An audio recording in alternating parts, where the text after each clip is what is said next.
All right, Trump had a big announcement a couple of days ago as he starts unveiling what he is saying his first few weeks in office will be. And so far, it all sounds great to me. So here's one plan that he's says he's going to put in place.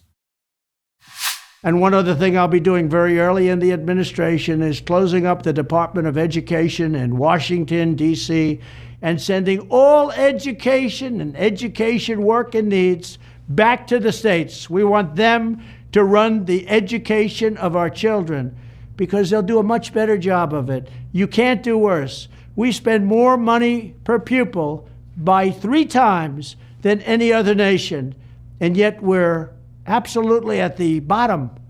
We're one of the worst. So you can't do worse. We're going to end education coming out of Washington, D.C. We're going to close it up, all those buildings all over the place, and you have people that in many cases hate our children. We're going to send it all back to the states. All right, here we go. I mean, this is how you start exploiting the opportunity and stacking wins, and this would be a massive win. Absolutely earth-shattering, really, truly. And I'll tell you why shutting down the Department of Education would be so hugely significant. I mean, you know how I feel about the Department of Education itself. I've made that very clear. The department has been a disaster for the education system. It's been a disaster for our children. It is a statistical fact that kids became less educated, less equipped to succeed in the world, less intelligent, less competent after the department was established. That's a fact. There is no evidence. There's no evidence at all that the department has succeeded in enhancing education for anyone. There is no marker you can point to say, oh, well, they've succeeded there. There's lots and lots of evidence going the other way because this thing is a monstrosity that needs to be annihilated. And I really, really hope that Trump actually does it. But there's another great advantage to doing this, which is that I think it will help Americans to start thinking differently about the federal government. This would be a kind of tip of the iceberg moment for the American people.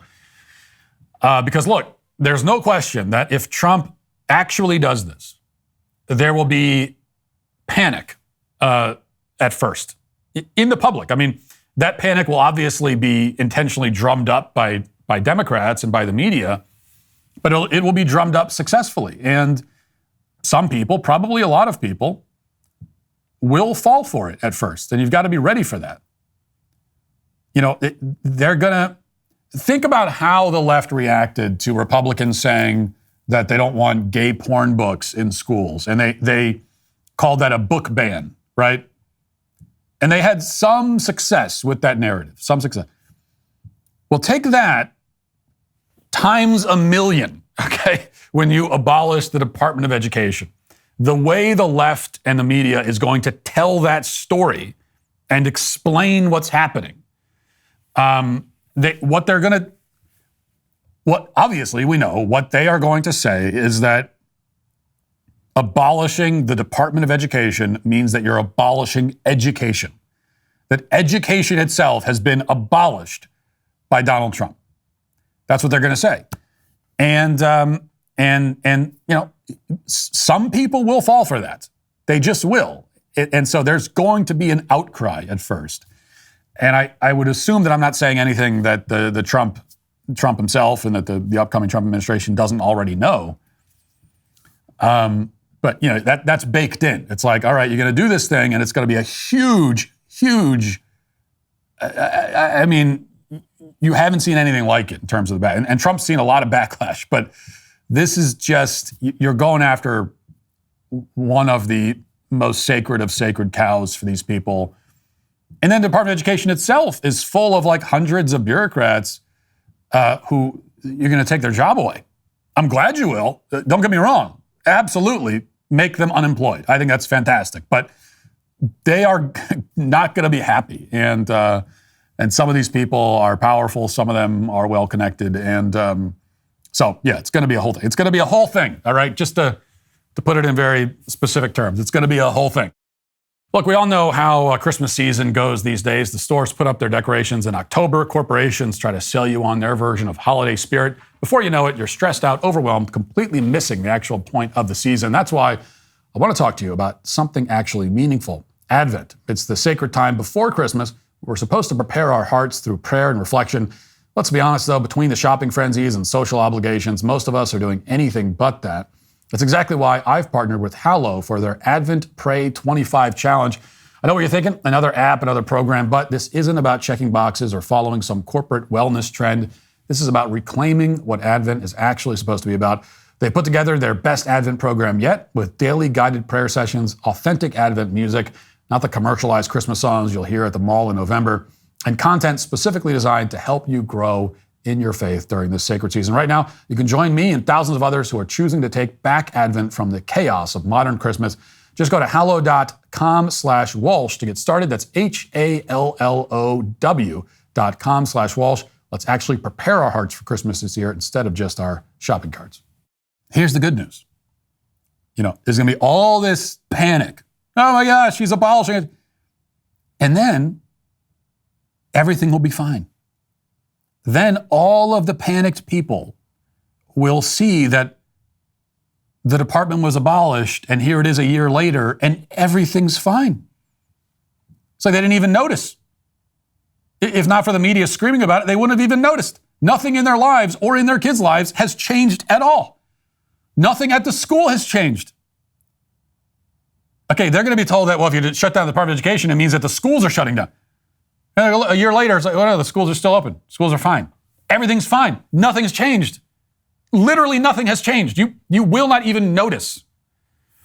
It does not change anything. Not change for the worse, anyway. It'll change some things for the better, but even those changes will take time to really settle in. Those changes are not going to be immediately obvious. So really, at worst, it won't change anything. And if you can get rid of an entire department of the federal government and it won't change anything on the ground at all, well, then that department should not exist. That's reason enough to get rid of it.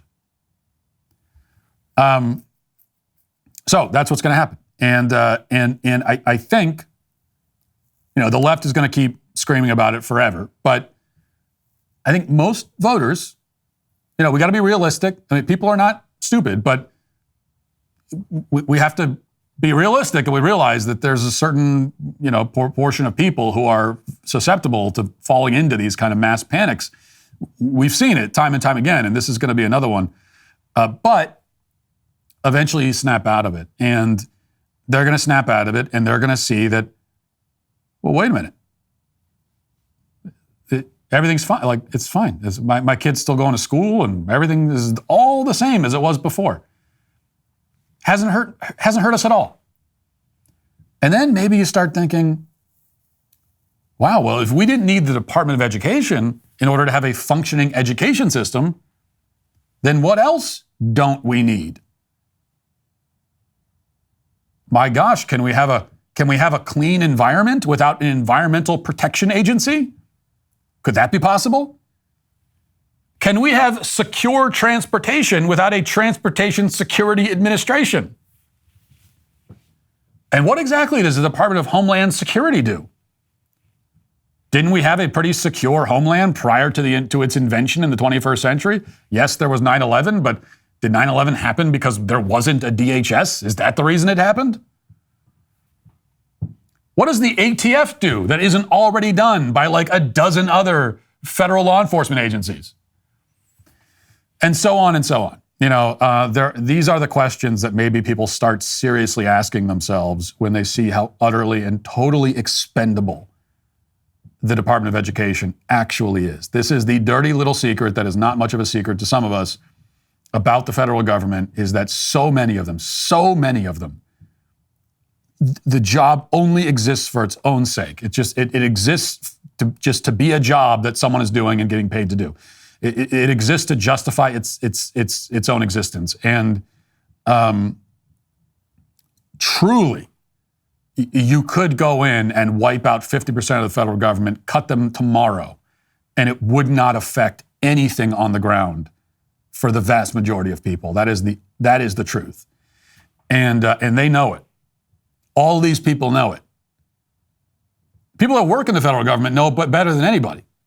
Which is why if you ever talk to someone who works in the federal government or has worked in it and is honest about it, they're going to tell you, like, yeah, I did a job and there was like 10 other people in my office who did the same job, and it was like one job for 10 people. That's the whole government is like that. So, which is why they are so desperate to stop anyone from actually making any serious cuts, because they know that once that starts happening, people are going to start to realize how useless these people really are. And so, you got to start somewhere, and I think this is a great place to start. If you'd like to see what else I have to say, you can access my full show by going to dailywire.com or by going to the Matt Walsh Show Twitter page. Hope to see you there. Godspeed.